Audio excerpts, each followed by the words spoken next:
नमस्कार दोस्तों, एक बार फिर से आप सबका स्वागत है एक और लर्निंग वीडियो में। आज की वीडियो में सीखेंगे फ्लैग एंड पोल पैटर्न को ट्रेड करना, ठीक है। और ये सेटअप आपको मार्केट में, ये मान लीजिए इंट्राडे के लिए गोल्डन रूल है। अगर आपने इसको देख लिया ढंग से और अगर आप इस पर अगले एक महीने के लिए ट्रेड करेंगे तो मैं गारंटी देता हूँ आप प्रॉफिट, केवल इसी पे अगर आप ट्रेड करेंगे तो भी आप प्रॉफिटेबल होंगे, ये मेरी गारंटी है। जब भी ये बने आपको इसको ट्रेड करना है। कैसे करना है, जो कंडीशंस इस वीडियो में मैं आपको बताऊं, बस उसके अकॉर्डिंग आपको इसको ट्रेड करना है। तो चलिए दोस्तों वीडियो शुरू करते हैं। इस वीडियो में जो हम कवर करेंगे वो करेंगे flag and pole pattern market में आपको दिखेगा कैसा बनेगा जब, ठीक है। इसको हम ट्रेड कैसे करते हैं, हमारी एंट्री क्या होनी चाहिए, स्टॉप लॉस हमारा क्या होना चाहिए, वो टारगेट हमें कैसे वो डिसाइड करेंगे, ठीक है। साथ ही हम देखेंगे इंपॉर्टेंट कुछ पॉइंट देखेंगे क्या क्या हमें ध्यान में रखने होते हैं और कुछ एग्जाम्पल देखेंगे जिससे आपको कॉन्फिडेंस आएगा। तो चलिए वीडियो शुरू करते हैं। और वीडियो शुरू करने से पहले जो लोग चैनल पे पहली बार आए हैं उनसे मेरी रिक्वेस्ट है कि चैनल को सब्सक्राइब कर लें और साथ ही बेल आइकन को प्रेस कर दें, जिससे आगे जो भी क्लासें आएंगी उनका नोटिफिकेशन भी आपको मिल जाएगा। चलिए दोस्तों वीडियो शुरू करते हैं। यहाँ पे दोस्तों हम एक आप ट्रेंड का एग्जांपल ले रहे हैं। सेम डाउन ट्रेंड में भी आपको ऐसा ही देखने को मिलेगा। मान लीजिए मार्केट में ये एक अप ट्रेंड चल रहा है, ठीक है। लोअर हायर हाई बनते जा रहे हैं मार्केट में और मार्केट ने यहाँ पे एक रेजिस्टेंस फेस किया, सपोर्ट है ना, ठीक है। अब यहाँ पे देखें ये जो हमारी रेजिस्टेंस लाइन है इस पे मार्केट आके जो सेलर्स हैं वो मार्केट को डाउन साइड में भेजते हैं, ठीक है। डाउन साइड में मार्केट गया, अब मार्केट वापस ऊपर आता है। तो यहाँ पे क्या होता है, जो सेलर्स यहाँ पे थे वो उस सीम को क्रॉस करने से पहले मार्केट को डाउन साइड में भेज देते हैं। और मार्केट में ये एक प्रक्रिया 20 से 30 मिनट या 10 मिनट की चल लेती है। टाइम फ्रेम कुछ भी हो सकता है, ठीक है। और एक आपको यहाँ पे देखेंगे तो आपको क्या देखने को मिल रहा है, ये कि यहाँ पे नीचे ट्रेंड लाइन का सपोर्ट दिख रहा है और ऊपर ट्रेंड लाइन का रेजिस्टेंस दिख रहा है। ये आप देखेंगे नीचे ये इस वाले ट्रेंड लाइन का आपको सपोर्ट दिख रहा है और ऊपर ये जो ट्रेंड लाइन है इसका रेजिस्टेंस दिख रहा है। जब दो ट्रेंड लाइनों के बीच में, सपोर्ट और रेजिस्टेंस के बीच में मार्केट थोड़ी देर कंसोलिडेशन होने के बाद जिस साइड ब्रेकआउट देता है उस साइड हम ट्रेड लेते हैं, पर उसकी कुछ कंडीशंस होती हैं।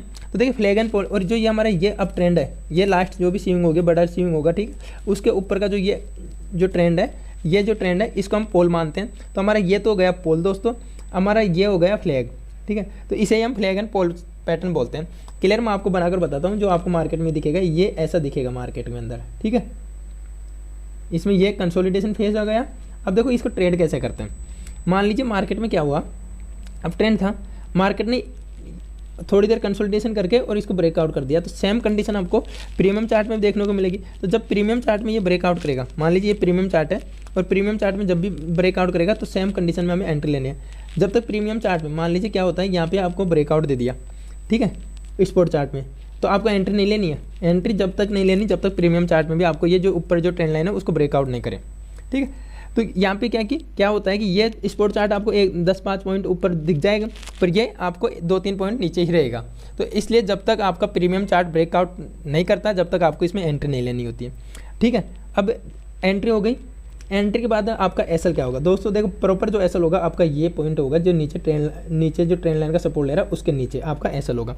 लेकिन कुछ कंडीशन में क्या होता है कि मार्केट जो स्विंग बनाकर जाता है वो नीचे वाले ट्रेंड लाइन से पहले ही लास्ट में जब भी ब्रेकआउट करता है तो ये ऊपर से घूम जाता है, यहीं से आपको ट्रेड लेना होता है। अब इस कंडीशन में कन्फ्यूजन हो जाता है कि हम एसएल लगाएं तो कौन सा लगाएं। तो देखिए क्या होगा कि सेम जो स्विंग बना है, ठीक है, ये वाला जो स्विंग बना है आपको, ये आपके स्पॉट चार्ट के साथ साथ आपके प्रीमियम चार्ट में देखने को मिलेगा। अभी प्रीमियम चार्ट में मान लीजिए ये था, ठीक है, और ये हमारा जो स्विंग बना था ये था। अब जो ये स्विंग का लो है, ठीक है, ये जो लो होगा हमारा, ठीक है, ये बाकी तो ये चल रहा है प्रीमियम चार्ट, ठीक है। आप यहाँ पे देखने समझने की कोशिश करें। तो ये जो लो है और ये जो ब्रेकआउट है इस बीच में हमारे को कम से कम 35 से और 40 पॉइंट का गैप होना चाहिए, क्योंकि बैंक निफ्टी की बात कर रहा हूँ। बैंक निफ्टी में 35 से 40 पॉइंट का एसएल आपका मिनिमम होना चाहिए। अगर मान लीजिए 30 पॉइंट 25 पॉइंट आ रहा है तो अब क्या करना, आपको फिर प्रॉपर एसएल जो डाउन साइड की जो ट्रेंड लाइन है वहाँ पे जो एसएल आ रहा है वो निकाल कर देना है। जो भी 50 पॉइंट 45 पॉइंट 55 पॉइंट तक का आपका आ रहा है, मैक्सिमम आप 60 पॉइंट तक का एसएल इसमें रख सकते हैं। यहाँ पर आपका रिस्क रिवार्ड अच्छे से बैठ जाएगा 60 पॉइंट तक। तो चलिए एसएल की बात हो गई। अब क्या बात करनी है, एंट्री हो गई। तो अब हमारा बचा टारगेट, कि हमें टारगेट कैसे लेना। मान लीजिए ये फ्लैग है आपका, ठीक है, और ये हमारा पोल है। ये पोल की जो यहाँ से यहाँ तक की लेंथ है दोस्तों स्पॉट चार्ट में बता रहा हूँ 100 पॉइंट की है, ठीक है। तो जैसे मान लीजिए यहाँ पे ब्रेकआउट किया मार्केट, तो हमारा जो मार्केट ने इस लेवल पे ब्रेकआउट किया मार्केट, तो ये जो है यहाँ पे भी हमें स्पॉट चार्ट में 100 पॉइंट का टारगेट लगाना है, ठीक है, जो भी टाइम फ्रेम हो। और अगर टाइम फ्रेम के अकॉर्डिंग आप ट्रेड लेते हो तो आप इसमें जो भी आपका ये एसएल होता है, ठीक है दोस्तों, इसमें आप एसएल के अकॉर्डिंग भी रख सकते हो। मान लीजिए अगर आपने 5 मिनट में ट्रेड बनाया है, ठीक है, तो आप यहाँ पे 1:2 का टारगेट आपका मिनिमम होना चाहिए। अगर आप 15 मिनट में ट्रेड बना रहे हो, ठीक है, तो आपका यहाँ पे 1:3 का टारगेट होना चाहिए।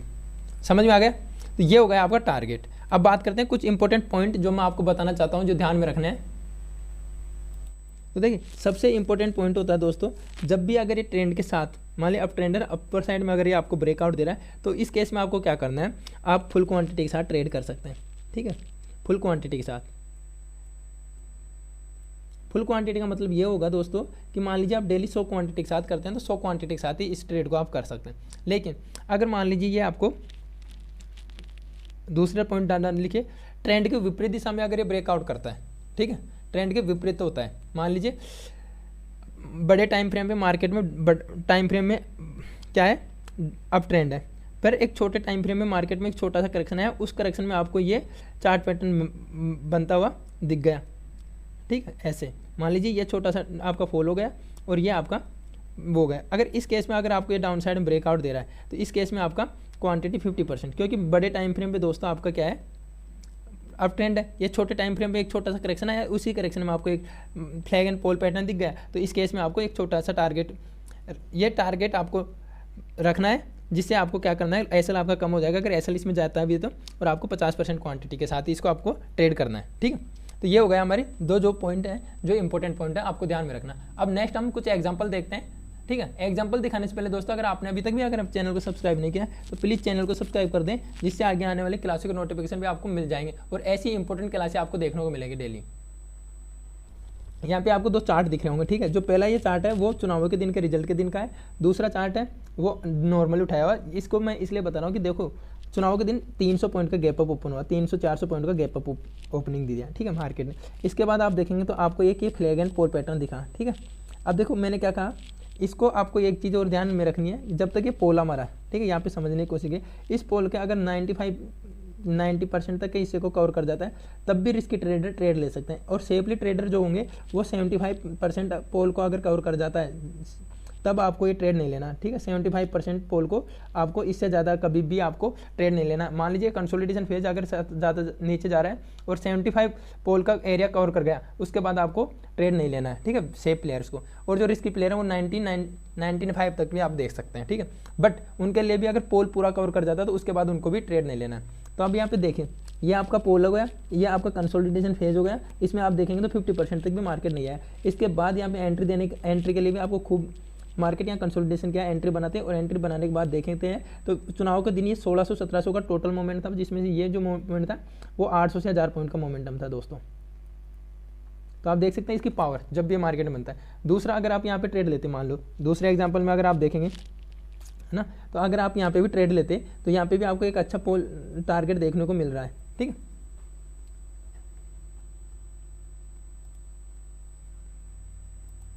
यहाँ पे मैंने एक और एग्जांपल लिया है, इसमें भी अगर आप देखेंगे तो आपको एक अच्छा फ्लैग एंड पोल देखने को मिला और उसके बाद आपको एक आपका अच्छा टारगेट देखने को मिला, जो फ्लैग की लंबाई है आपके पोल की, फ्लैग में जो पोल है उसकी लंबाई के बराबर आपको यहाँ पे स्पोर्ट चार्ट में टारगेट देखने को मिला है। मैं आपको एक फ्लैग एंड पोल पैटर्न दिखा, ठीक है, छोटा सा।